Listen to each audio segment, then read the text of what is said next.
అస్సాం సభలో ప్రధాని మోదీ ఎన్నికల కోడ్ ఉల్లంఘించారన్నారు కాంగ్రెస్ సీనియర్ నేత నిరంజన్. ఎన్నికల నియమావళి ప్రకారం మసీదులు, దేవాలయాలను ఎన్నికల ప్రచారానికి ఉపయోగించరాదని తెలిపారు.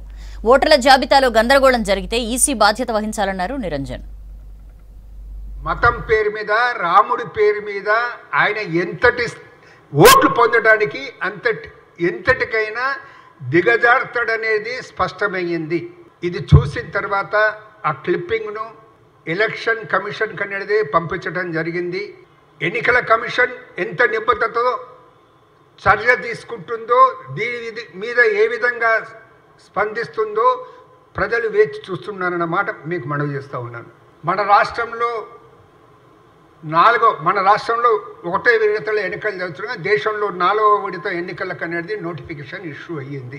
దురదృష్టం ఏంటంటే ఇవాళ నోటిఫికేషన్ విడుదలైతుంటే నిన్న అనేది జిహెచ్ఎంసీలో నుంచి ఓటర్స్ లిస్టులకించి 5,41,000 ఓట్లు తొలగించడం జరిగింది ఎన్నికల కమిషన్ ఆదేశం మేరకు అనే మాట అలా టీవీలో చూసి మేము చాలా ఆశ్చర్యపోవటం జరిగింది.